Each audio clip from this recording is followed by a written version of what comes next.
Welcome to Mental Wealth, the podcast to invest in your mind. Here I will help you make sense of your mind and behaviours, giving you the tools to have your best life. There is so much to share, so let's get into this episode and explore another great topic. Welcome to episode 29. Can't believe I'm up to 29 episodes now in this podcast, so I'm really excited to share this episode with you. I'm delighted to say I've got a very special guest with me, and we are going to be talking about showing up. But how do we show up? How do we get what we want? So firstly, I'd like to welcome Pam Shanker to this episode. Hi, Alison. Thank you so much for inviting me.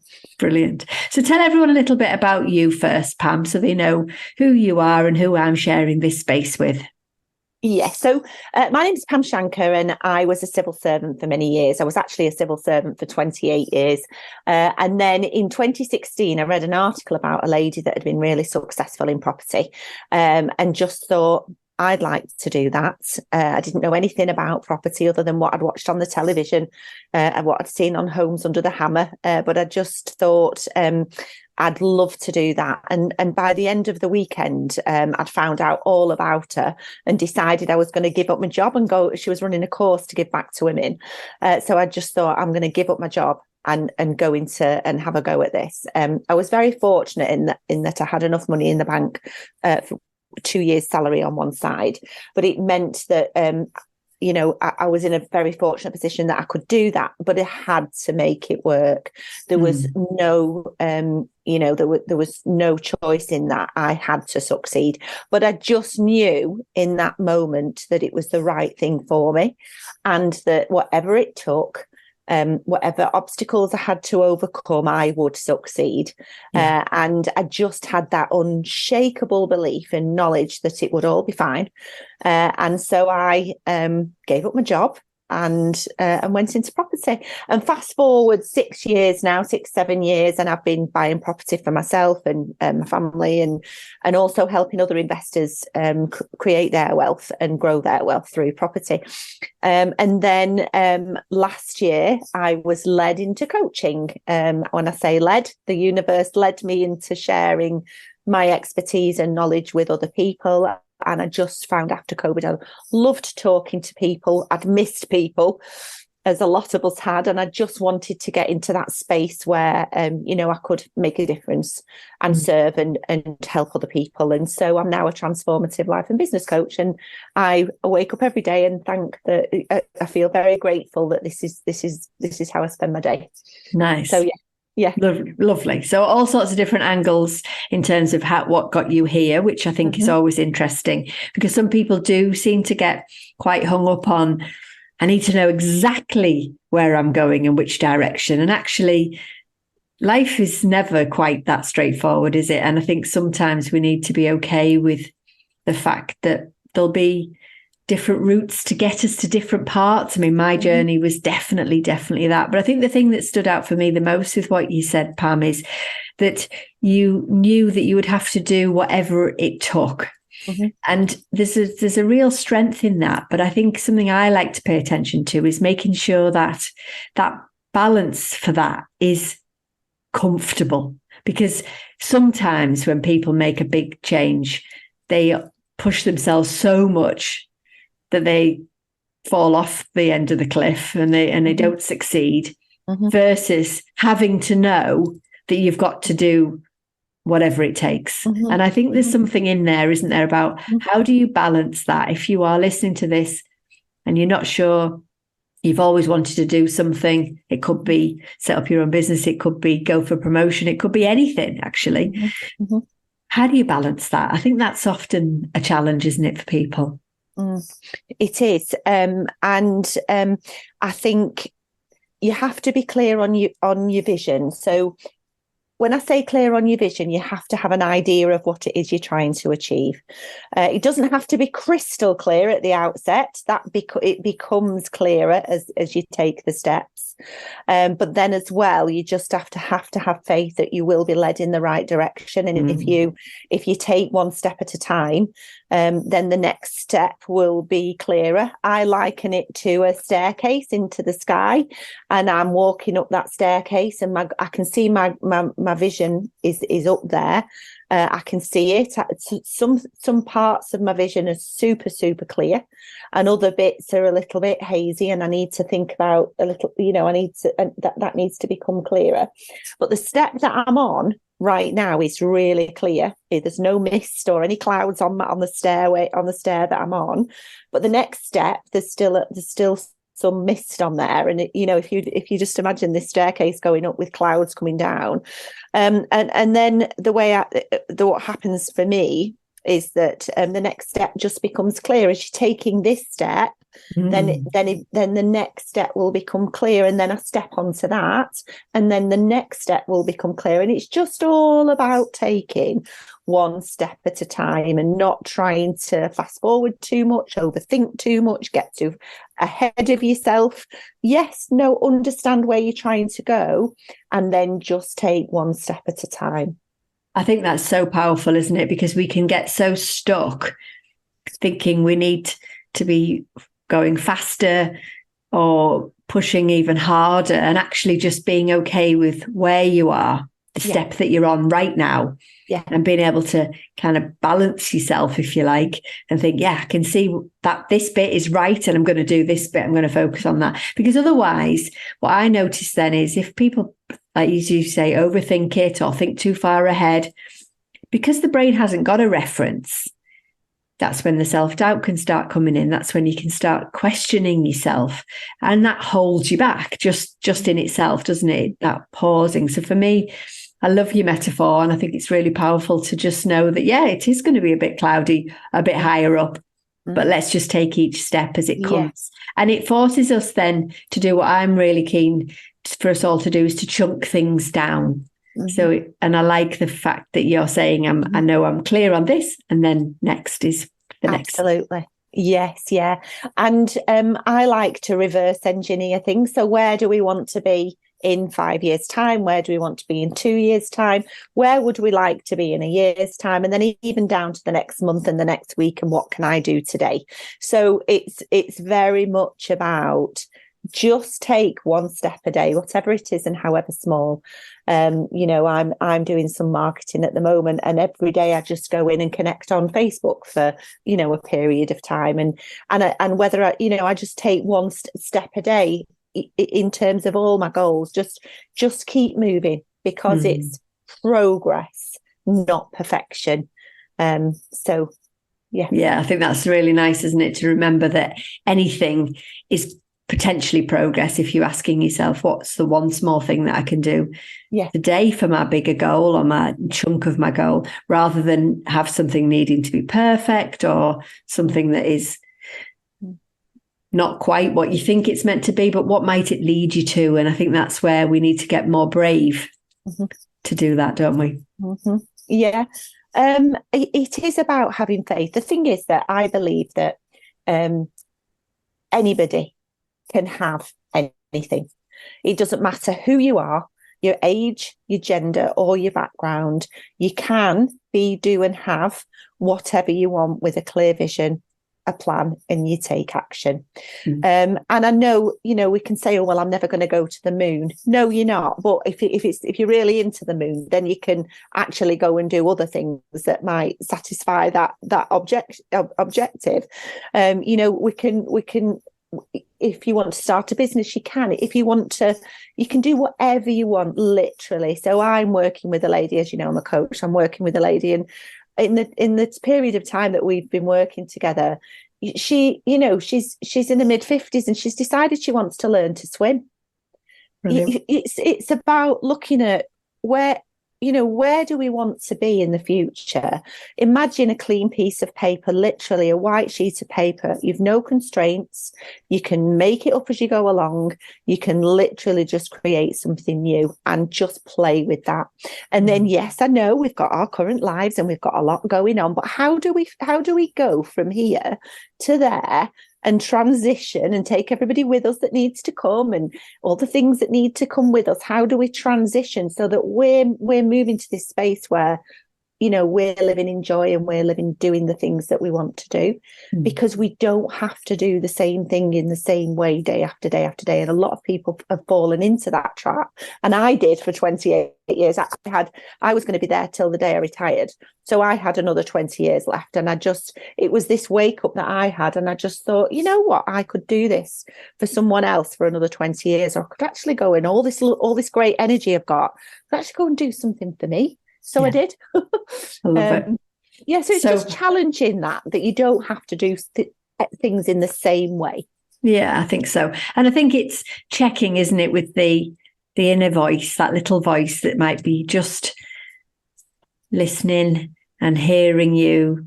It's making some plans and having a bit of energy and something exciting. And that little voice might be saying, well, who do you think you are? And you can't do that. And it could be not even your voice. It could be your voice, but an old voice. It's just keeping an eye on those things, because they're the things that literally get in the way. It's not actually usually all the other stuff. Yeah. In my experience. Yeah. And I have goals, which I'm very visual, which I visualize off to my right hand side at the front of me, off to the right hand side, and my goals are over there. So when I'm looking at my goals, I look diagonally off to the right, and there's a clear path, and you know, that's where I'm going. And then my niggles, so my little voice, lives in the back left hand side, and you know, this little chattering can start. And you know, I actually consciously look away from that little voice towards that goal and just think to myself, you know, the goal is so strong that, and actually I'm fortunate now to say that I programmed myself in such a way that my vision and goal and you know, is so strong I can quieten the chatter. It's a skill that can be learned, and I have learned to quieten that chatter. Because you know, I'm very clear.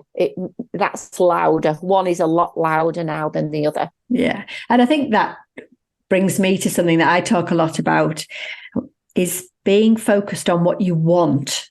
Because often, yes, if you wrote down, I want to be fit, or I want to be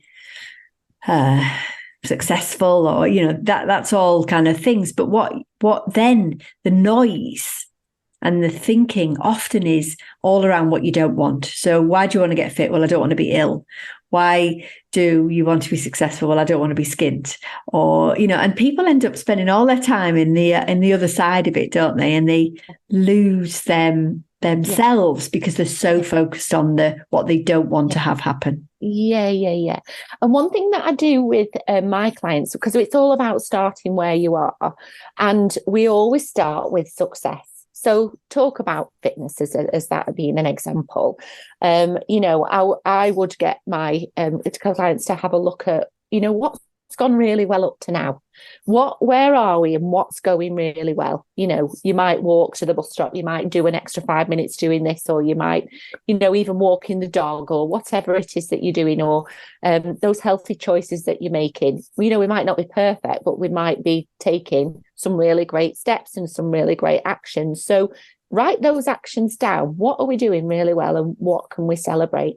Because we should always be celebrating. We always you know, we're quite hard on ourselves, and we berate ourselves a lot because we've not done this and we've not done that and we've not done the other. But actually, if we start with, well, we're doing really well at this and we're doing really well at that and we're doing really well at the other, write that down on one half of your piece of paper if you imagined, and you drew a line down the middle. On the left hand side is your successes, and on the right hand side is actually, this is what I'd like it to look like, and this is how I would like it to improve. And then what you've done then is you've created a gap, and that's the gap that you're going to work through to get to your goal. Yeah, I love that.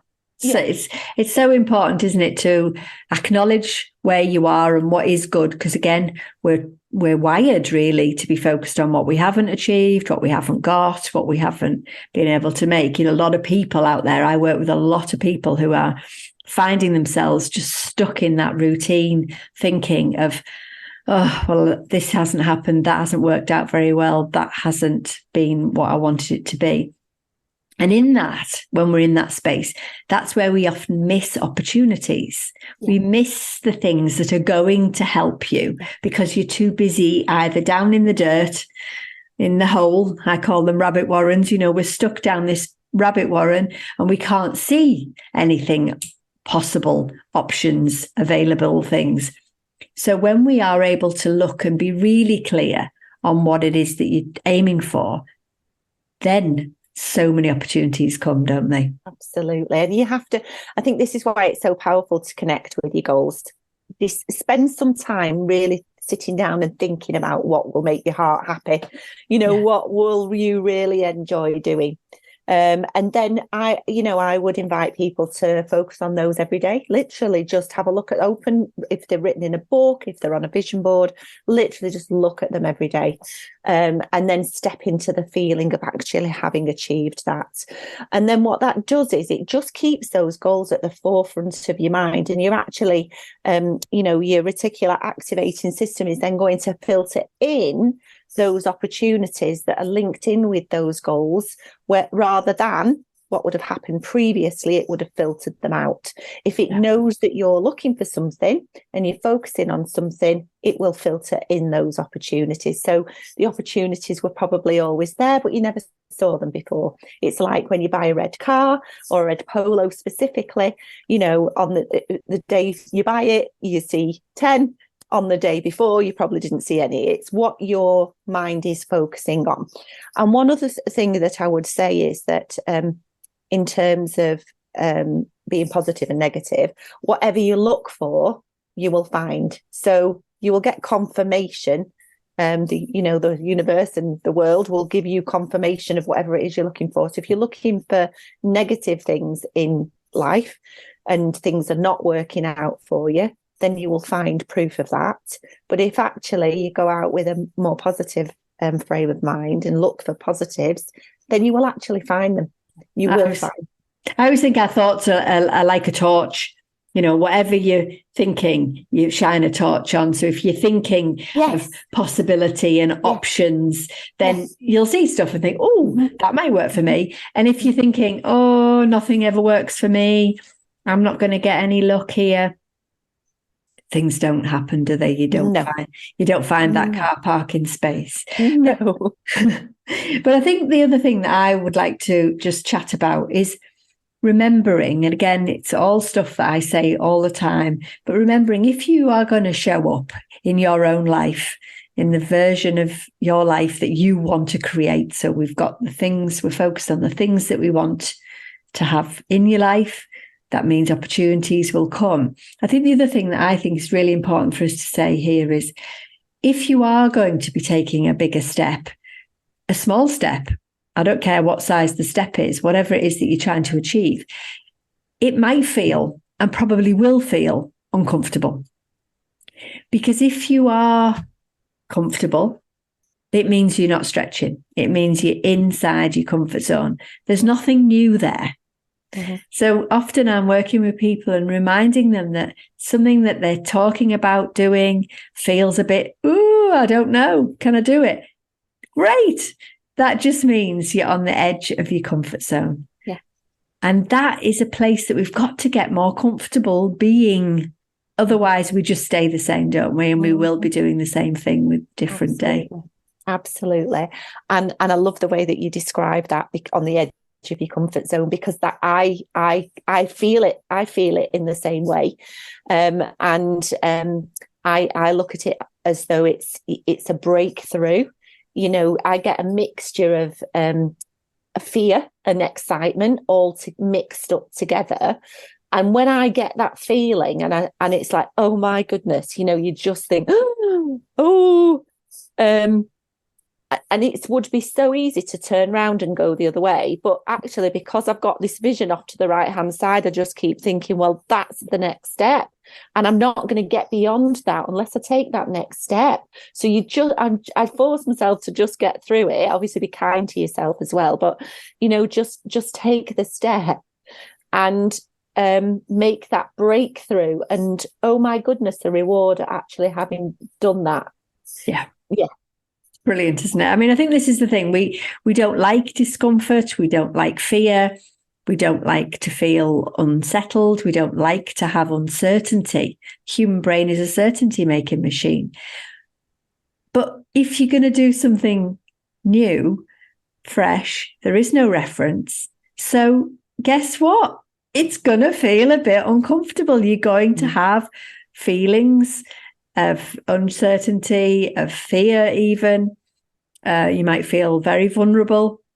But in that moment of just pushing yourself in that comfort zone, you're being courageous, you're pushing yourself, and guess what? There'll be something fresh and new at the other side. Yes, definitely. Definitely. It's very rewarding. Yeah, I think so. And I think that's the thing that, one of the things that really stands out for me with this conversation is to remember that you are going to feel uncomfortable. So trying to avoid that feeling of discomfort. Yeah. Is something. Yeah, go on. I was just going to say, I know that it's the right thing when I get that feeling. I've just learned that with that feeling comes, it's an acknowledgement that it's definitely the next thing to do. Yeah. But it's not just a little thing to do, I would say as well.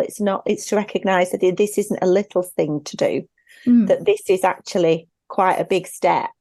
It's a big step in my learning journey. It's a big step in overcoming maybe even some limiting beliefs, or overcoming some confidence issues, or, the first time I stood up and gave a speech, or the first time I stood and did some, motivational work, or the first time I got on stage. Every first time brings with it this feeling. And then you only need to do it once. And the next time, it's just so much easier.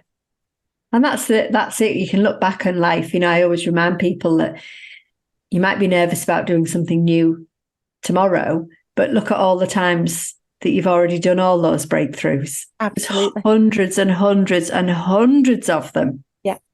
And actually just knowing how to manage them so that you can then kind of show up in a different way. Yeah. And I think something that I think is really useful to remember here is we're kind of talking about big goals here. So potential breakthroughs, big things that you want to achieve. You might want to leave a job. You might want to leave a relationship. You might want to do something brand new and crazy. But we're also talking about just day to day. Yeah. And it's that balancing between having that bigger vision and knowing that it's the right thing for you. I was the same. I left the NHS after 24 years and I didn't really have much of an idea of what it was all going to look like, but I just knew that I needed to do it. But then in between, there's that day-to-day activity that's going on that we need to kind of get right as well. So for me, it's that I've got sort of that vision of looking at your steps up into the sky where my big goals might be. And you might get to one set of steps and then, there's another set because hopefully you've got something else to go. But then in that day-to-day choices, setting your intention, thinking about it, knowing it's going to feel a bit uncomfy. And it's just all this. What I notice with people is all that noise they think is their own capacity, their own possibilities. And it's not. It's just the way that we are wired. Mm-hmm. Mm-hmm. And what I again, focusing on success, and just those little micro wins. I think I've heard you use that word before. In our day, setting a good intention for the day and celebrating our successes throughout the day. I've just got into the habit of writing down the things that I do in a day. You might wonder, well, why? What's the point in that? But as I do things, I just write it down, and so I already plan. I already have my appointments in my diary and the list of jobs that I've got or would like to do, and I tick those off. So it's not that I'm writing down, but it's the extra things that I'm doing. So that at the end of the day, instead of looking at my to-do list, which is still massive and will never be completed ever, I can actually look at the day that I did do and think, wow, look at that. That was amazing. I've done all of that.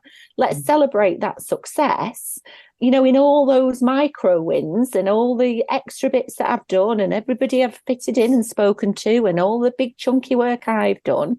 I'm really celebrating that because I think we should always keep looking at what we've done. Definitely. I know we have to look at and focus on moving forwards, but just keep focusing on what you've done and celebrate what you've done, and then look at the next step. Yeah, I love that. I think that's your motivation, really. That's where your motivation comes from to keep going is to be able to pause and say, I've achieved these things. I'm a big fan of a today list, not a to-do list. Yes. And a today list, it helps the mind so much because it means you be realistic. You look at what else is going on in terms of what you're going to set, your intentions are. And then, of course, you get your ticks, your realistic ticks, but also your real strong sense of, yeah, today was a good day. And, we need that. Children are praised for everything that they do all day long. And then as soon as we become adults, we don't have any of that. So we've got to do it ourselves. We do. And we never do. No. It's something that we consciously should be doing. I agree. And something that I advocate for everybody to do. Yep, just get written down what you've done and give yourself a pat on the back. Yeah, high five yourself, definitely. Absolutely. I think otherwise we're too focused then on all the shoulds, oughts, the pressure, the things that you've made up in your head. I mean, I talk about this quite a lot in this podcast, sort of the thoughts that we have that are causing us a great big load of hassle. Yeah. And for me, it's the choices that we need to make. Yeah, and I believe that we are exactly where we need to be right now. Whoever we are, wherever we are exactly where we need to be right now.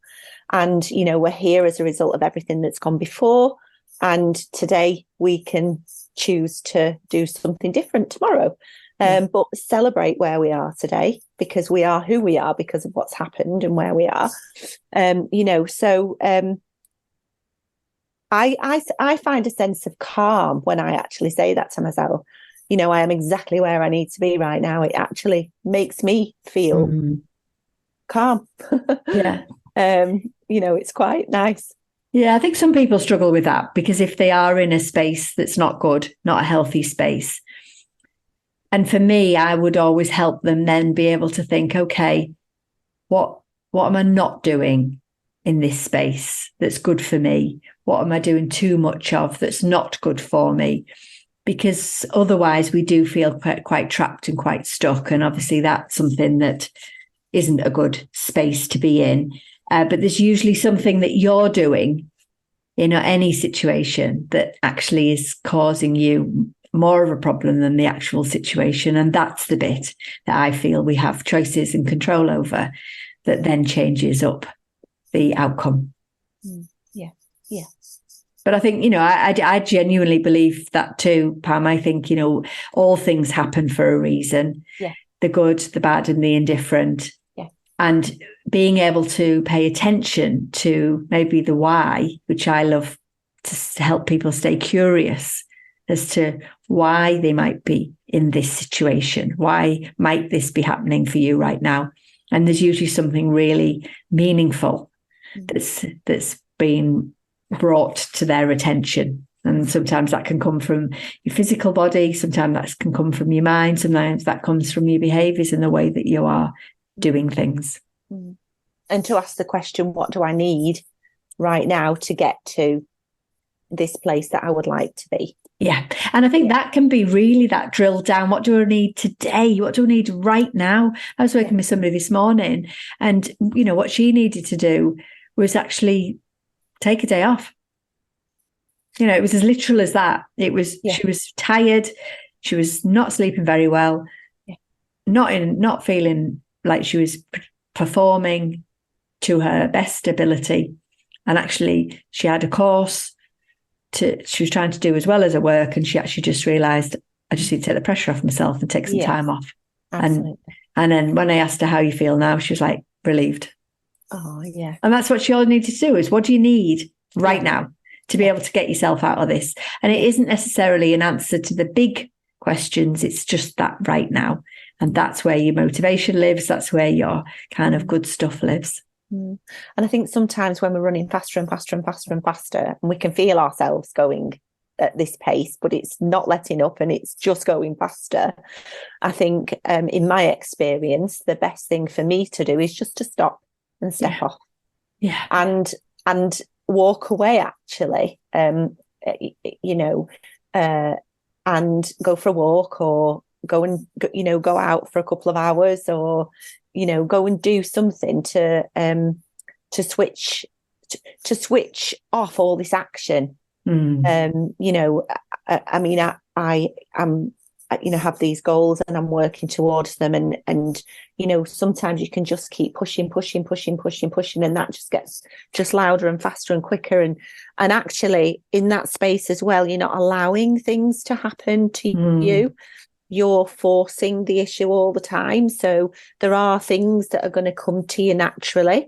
Yeah. And if you're pushing too hard, you're not, and trying to control things too much, you're not allowing things to come to you. So just by stepping away, it actually allows things to come to you as well. I love that. I think that's so important, isn't it? Because yes, we keep focused on what we'd like, or work out what we'd like first, then keep focused on it. But sometimes we just need to be, don't we? And just allow some things to just take. Because otherwise it'll feel like you are literally relentlessly pushing and pushing. And that is in itself quite tiring. Yes. Yeah. Oh, brilliant. Oh, thank you so much for coming and sharing your thoughts and your wisdom with us, Pam. I've really enjoyed it. Thank you.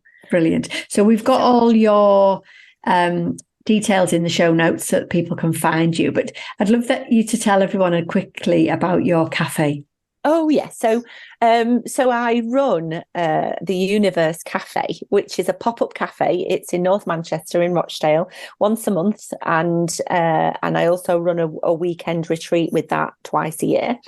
And the principle is that regardless of who you are, your age, your gender, or your background, you can do and have whatever you want with a clear vision, a plan, and you take action. And that it's if you were to find it on Facebook, it's called Law of Attraction Manchester UK the Universe Cafe, and we talk about the law of attraction, how we can make it work for us, how we can manifest, and how, you know, we incorporate all of that into our vision, our goals, and you know, get the universe to help us get there quicker.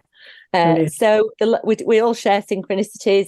It's really good fun, great atmosphere. Lots of people come, and it is a workshop, and people come and work on their own things. And there's been some amazing things happen with the people in the group.